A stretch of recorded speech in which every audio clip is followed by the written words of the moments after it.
You've met this kind of empath before. They don't argue. They don't raise their voice. They don't try to win. They just go quiet. And the moment they do, everything changes. It's not loud. It's not dramatic. But you can feel the distance. And if you're that empath, you already know something most people don't. That silence, it's not empty. It's overwhelming. Today, we're diving deep into the psychology of empaths who go quiet when they're hurt, and why their silence is one of the most misunderstood emotional responses in the world. Let's start with what everyone gets wrong about empaths. People think when empaths go quiet, they're being cold. They think it's a choice, a strategy, a way to punish someone. Like silence is something they decided to use in that moment. But empaths don't go silent to control the situation. They go silent because the situation is controlling them. See, when an empath gets hurt, it doesn't come as one clean emotion. It doesn't arrive in a simple, understandable form like just anger or just sadness. It comes as a flood. A rush of overlapping feelings that hit all at once, too fast to separate, too heavy to explain immediately. They don't just feel anger. They feel disappointment, confusion, emotional shifts, subtle changes in tone, unspoken meanings, all at the same time. They notice what was said, but also how it was said. They feel the words, but they also feel the energy behind those words. And that's where it becomes overwhelming.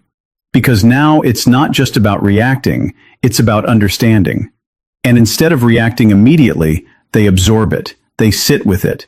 They let it move through them instead of throwing it back out. Because that's what empaths do. They don't just experience emotions, they process them deeply. And that kind of processing doesn't happen instantly. It takes time. It takes stillness. It takes silence. So what looks like distance from the outside is actually intensity on the inside. What looks like disconnection is actually emotional overload being handled quietly. They process before they express. And most people misunderstand that because they've never felt emotions in that way themselves. What happens in an empath's brain? Here's where it gets deeper. Empaths experience something close to emotional overload. Their brain doesn't just register what happened, it tries to understand everything behind it. Not just, what did you say, but what did you mean? What were you feeling? What changed in you? And even beyond that, why did that feel different this time? Was there something underneath those words? Did I miss a signal earlier? Their mind starts connecting dots most people don't even notice. Now imagine trying to answer all of that in real time, while the moment is still happening, while emotions are still rising, while the other person is waiting for a response. You can't. No one can process that level of emotional complexity instantly. So what happens? The brain does something very specific. It slows everything down. Not because it's weak, but because it's overwhelmed with information. And one of the first things that gets affected is speech. Words become harder to access. Thoughts feel incomplete. Feelings are clear, but explaining them isn't. That's why when someone tells an empath, just tell me what's wrong, they freeze. Not because they're hiding something, not because they're being difficult, but because the answer isn't ready yet. It's still forming. Because the truth is, they don't fully know yet. Not in words. They know something feels off. They know something hurt. They know something shifted. But turning that into clear language takes time. Because they're not just reacting to the moment. They're trying to understand it completely. They're still feeling it. Empaths weren't born shutting down. They learned it. At some point, they tried to express their feelings openly. They spoke honestly. They showed what they felt. They trusted someone enough to be real. And it didn't go well. Maybe they were told they were too sensitive, that they were overreacting, that they were making a big deal out of nothing. Maybe their emotions were dismissed, brushed off like they didn't matter. Or worse, they were understood in the moment, but later those same feelings were used against them, thrown back in arguments, twisted, turned into something they regretted sharing. And experiences like that don't just disappear. They teach you something, quietly, repeatedly. So they adapted. Not in a dramatic way, but in a gradual, almost invisible shift. They started holding things in, filtering what they say, thinking twice before opening up, until one day they realized something powerful. It's safer to feel everything than to say everything, because feeling is private, but speaking makes it vulnerable. So instead of becoming less emotional, they became more controlled, more observant, more careful with their words, more aware of how much they reveal. They didn't stop feeling deeply, they just stopped expressing it freely. And over time, silence became their safest place. A place where they could process without being judged, where they could feel without being corrected, where they could understand without being interrupted. And once silence becomes safety, it's very hard to let it go. Here's what nobody sees. When empaths go quiet, their mind gets louder. What looks like stillness on the outside is actually intense movement on the inside. They replay everything, every word, every tone shift, every pause in the conversation, every subtle change in energy that most people would completely miss. They don't just remember what was said, they remember how it felt. The exact moment something changed, the second the energy shifted, the small detail that didn't sit right. And once that starts, it doesn't stop easily. They ask themselves, did I miss something? Was that intentional? Did they mean it the way it sounded? Am I overthinking or finally seeing clearly? They go back and forth again and again, trying to find clarity, trying to separate assumption from reality, trying to understand whether what they felt was real or imagined. Their silence is not emptiness, it's analysis. Deep, constant, exhausting analysis.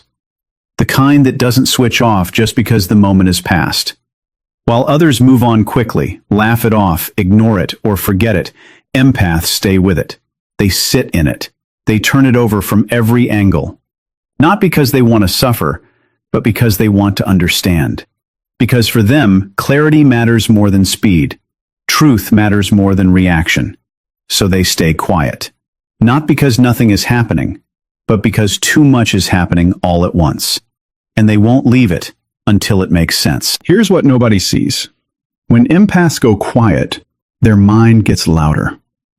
What looks like stillness on the outside is actually intense movement on the inside. They replay everything, every word, every tone shift, every pause in the conversation, every subtle change in energy that most people would completely miss. They don't just remember what was said, they remember how it felt. The exact moment something changed, the second the energy shifted, the small detail that didn't sit right. And once that starts, it doesn't stop easily. They ask themselves, did I miss something? Was that intentional? Did they mean it the way it sounded? Am I overthinking or finally seeing clearly? They go back and forth again and again, trying to find clarity, trying to separate assumption from reality, trying to understand whether what they felt was real or imagined. Their silence is not emptiness, it's analysis. Deep, constant, exhausting analysis. The kind that doesn't switch off just because the moment has passed. While others move on quickly, laugh it off, ignore it, or forget it, empaths stay with it. They sit in it. They turn it over from every angle, not because they want to suffer, but because they want to understand. Because for them, clarity matters more than speed. Truth matters more than reaction. So they stay quiet. Not because nothing is happening, but because too much is happening all at once. And they won't leave it until it makes sense. Now here's the part most people don't expect. Empaths don't go quiet just to protect themselves. They also do it to protect you. Because when an empath is hurt, they see everything clearly. Too clearly. Not just the surface level issue, but the patterns behind it. The tone you used, the intention underneath your words, the things you didn't say, but still felt. And in that moment, their awareness sharpens, almost like everything slows down, and they can see the situation for exactly what it is. And if they spoke in that moment, they wouldn't hold back, not out of anger, but out of truth, raw, unfiltered truth, the kind that isn't softened yet, the kind that hasn't been processed or refined. And that truth, it can cut deep. Not because they want to hurt you, but because accuracy in its raw form can be uncomfortable. It can expose things. It can reveal patterns. It can say things that are very hard to hear.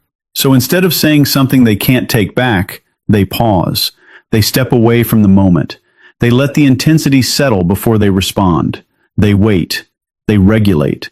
They give themselves time to turn raw emotion into something thoughtful and controlled. Not because they don't care, but because they care enough not to destroy something in a moment of pain. Because they understand something most people don't. Words said in emotional intensity don't just disappear. They stay. So their silence, it's not avoidance, it's restraint. It's emotional responsibility. And in many ways, it's one of the most protective things they can do for both you and the relationship. Here's the problem. Most people don't understand empath silence. They interpret it as rejection. They assume that if you're not speaking, you must be pulling away.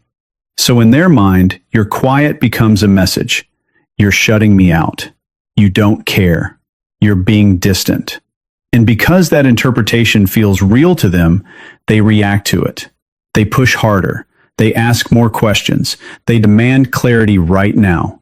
They chase a reaction, any reaction, because silence makes them uncomfortable. But here's what they don't realize. That pressure, it backfires. Completely. Because empaths don't open up under pressure. They don't speed up their process just because someone else is uncomfortable. Instead, they shut down deeper. Not out of stubbornness, not to punish anyone, but to protect themselves from being misunderstood again. Because to an empath, being rushed while they're still processing feels exactly like being dismissed, like their internal experience doesn't matter, like their timing is wrong. And that feeling, it's familiar. It reminds them of every moment where their emotions weren't given space. So instead of opening up, they retreat further inward. They become quieter, more distant, more guarded. Not because they don't care about the person in front of them, but because they no longer feel safe expressing what's happening inside them. And the irony is, the more someone pushes an empath to speak, the less likely they are to be heard. Because what empaths need in that moment isn't pressure, it's understanding. And without that, silence only gets deeper. What empaths need is simple, but rare. They need space without feeling abandoned. Not distance that feels like disconnection, but space that still feels safe. The kind of space where they know you're still there, just not forcing them to speak before they're ready. They need patience without being rushed. Not silence filled with tension, but silence that feels understood. Because for an empath, timing matters. If they speak too early, it won't be clear, it won't be accurate, it won't truly reflect what they feel. So they wait. Not to avoid the conversation, but to make sure when it happens, it actually means something. They need someone who understands that silence is not the absence of emotion. It's the processing of it. It's everything happening beneath the surface before it turns into words. And when empaths feel safe like that, something changes. They soften. They don't feel the need to disappear as deeply. They don't stay silent as long. Because now, their silence isn't being judged. It isn't being rushed. It isn't being misunderstood. And that safety, it removes the need for protection. Because at the core of it, that's what their silence was doing all along, protecting them. But when they no longer feel like they have to protect themselves from you, they start opening up sooner, more honestly, more naturally. Not because they were forced to, but because they finally feel like they can. And for an empath, that kind of safety changes everything. So if you're an empath who goes quiet when hurt, understand this clearly.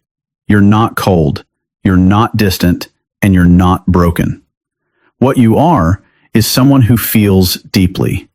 Deeper than most people around you will ever fully realize. You don't just react to emotions, you experience them, you analyze them, you understand them before you let them out. You process carefully. You don't rush your feelings just to make someone else comfortable. You don't speak just to fill the silence.